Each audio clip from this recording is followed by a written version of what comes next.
If you clicked on this video, I'm assuming that you are a class 12 student who is struggling in physics. Well, if that's the case, then there is nothing to worry about, because in this video, I'm going to show you all how I made efficient physics notes and how did I actually revise from them. Because if it weren't for these notes, I wouldn't have scored a 95 in my board exams. So if you're new to the channel, hit the subscribe button and let's dive into the video. Before I show you the actual process of making notes, there are 3 things that you must keep in mind. Number 1, your notes should be functional, not aesthetic. Number 2, they should be handwritten and not copied from someone else or the internet. Number 3 is that every time you study from those notes, they should reduce the time you spend in revising. So if you follow these points, I'm sure that your notes won't end up looking like a second textbook, because that's not what you want to do. Okay तो जब भी मैं कोई भी physics का lecture हो या YouTube video हो वो मैं देखने बैठती थी तो I would always sit down with a pen paper rough notebook and I would always pause the video down to note anything that's important from exam point of view. For example मेरे notes है of the chapter moving charges and magnetism, तो मैं आपको side में बता दूंगी what my notes used to look like.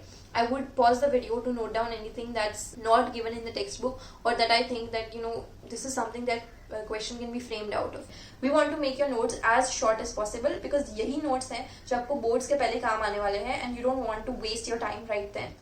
Also it's completely normal कि किसी चीज़ को आपने नोट्स में लिखा तो है पर आपको वो सेंटेंस समझ में नहीं आ रहा. तो what I would do is मैं अपने लैंग्वेज में लिखती थी whatever I use to understand from that. जैसे here I have written in Hindi कि मुझे कोई कॉन्सेप्ट समझ नहीं आ रहा. So I guess this is from the chapter 11 the matter and radiation 1. तो मैंने उसमें लिखा था कि जिसका वर्क फंक्शन कम होता है उसकी काइनेटिक एनर्जी ज्यादा होती है. मुझे ये चीज़ हिंदी में लिखी है तो मुझे ज्यादा समझ आ रही है. तो अगर ऐसा कुछ है तो you can definitely write it in your language और whatever you're comfortable with, because it will help you to remember things for longer time.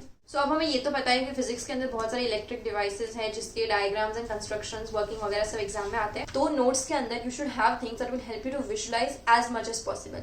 तो उसके लिए draw diagrams, draw any construction that you think you are not able to imagine. तो उसके लिए I have made like a proper notebook जिसमें मैंने सारे diagrams note down किए थे. Let me even show you a few examples. तो जैसे फॉर एग्जाम्पल ये है रेक्टिफायर. तो रेक्टिफायर का I have made like a proper diagram कि half wave full wave rectifier क्या होता है, उसका like what is the type of transformer use and all of that. And AC generator का भी you can see I have made it.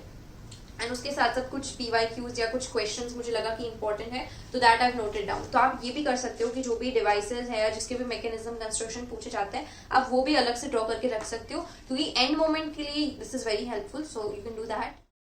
Now coming to derivations, so instead of writing the entire expression like step 1, step 2, I would just write short trigger points जिससे मुझे याद रहेगा कि if I have to prove this, I just need to remember these first 3 or 4 things and उसके बाद I can do it on my own. So once you're done with making your notes, what you need to do is box any important formula, any important results that it is. For example, कोई law है जो आपको लिखना है and laws में क्या होता है generally in board exams you need to write the law exactly as it is. तो उसके भी आप डेफिनेशन को या लॉ के डेफिनेशन को you can box it. So those are the things that you know are very very important. अब यहाँ तक सब लोगों को लगेगा कि नोट्स बनाना हो गया है and I need to keep revising it until the exam comes. Sure you can do that, but if you want to take your notes to the next level, what I would suggest is suppose आपने कोई test दिया है whether it is a school और tuition test, उसमें आपके कोई topics में marks cut हुए हैं तो come back to your notes and जो भी टॉपिक्स है आपके मार्क्स कटे हैं put a star next to that topic.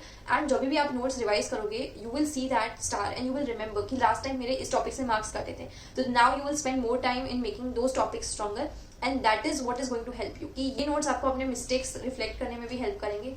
तो this is what separates a person who is going to score 90 above from an average person. So you can do that as well. तो notes के साथ साथ I would also read NCERT and here you can see कि जितने भी boring paragraphs हैं उसके side में wherever there is space available I would just write like short bullet points. मतलब जो भी पैराग्राफ होते थे उसकी समरी मैं नोट डाउन करती थी and literally the next time I would visit this page मैं सिर्फ और सिर्फ वो छोटे पॉइंट्स ही रीड करती थी. And like you can see कि हर एक डिफरेंट पेज पे मैंने कुछ ना कुछ नोट डाउन किया है. This is a very important step I guess if you don't want to risk losing marks, क्योंकि NCERT से भी आई गेस इनडायरेक्ट क्वेश्चंस तो कभी ना कभी पूछे ही जाते हैं.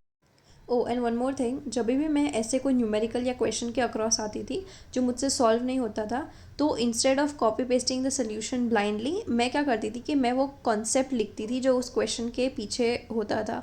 सो यू कैन सी कि हियर आई हैव रिटन कि ये क्वेश्चन मुझसे सॉल्व नहीं हुआ तो इसका कॉन्सेप्ट क्या था और what did I actually miss.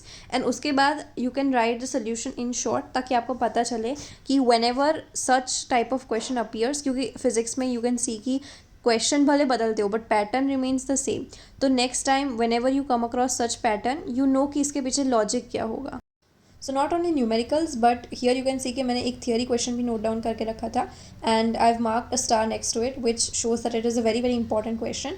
And in fact ये एक PYQ भी था. The question is basically why reflecting telescope is prefer to refracting. And to my surprise ये एग्जैक्ट क्वेश्चन मेरे बोर्ड के सेट में आया था for 2 marks as you can C on the screen. And the reason why I am highlighting this fact is ऐसे एक नहीं बहुत सारे क्वेश्चंस थे जो मैंने नोट डाउन करके रखे थे.